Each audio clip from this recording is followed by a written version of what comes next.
One of the things that really hurt Apple was after I left, John Sculley got a very serious disease.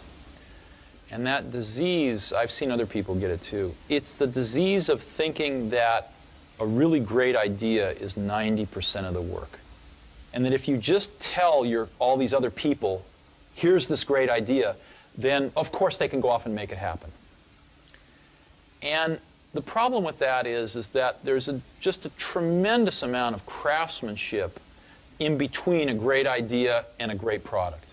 And as you evolve that great idea, it changes and grows. It never comes out like it starts, because you learn a lot more as you get into the subtleties of it. And you also find there's tremendous trade-offs that you have to make. There are just certain things you can't make electrons do. There are certain things you can't make plastic do or glass do. And as you get into, or factories do, or robots do.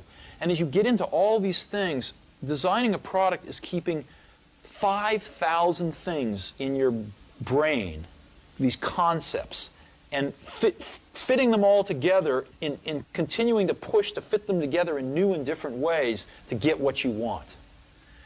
And every day you discover something new that is a new problem or a new opportunity to fit these things together a little differently. And it's that process that is the magic.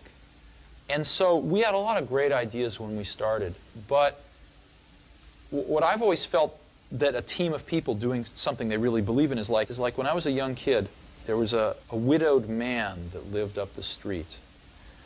And he was in his 80s. He's a little scary looking. And I got to know him a little bit. I think he might have paid me to mow his lawn or something. And one day he said, come on into my garage, I want to show you something. And he pulled out this dusty old rock tumbler. And it was a motor and a coffee can and a little band between them. And he said, come on with me. We went out to the back and we got just some rocks, some regular old ugly rocks. And we put them in the can with a little bit of liquid and a little bit of grit powder. And we closed the can up, and he turned this motor on. He said, come back tomorrow. And his can was making a racket as the stones went around.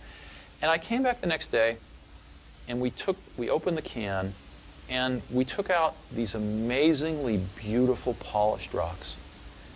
The same common stones that had gone in through rubbing against each other like this, creating a little bit of friction, creating a little bit of noise, had come out these beautiful polished rocks.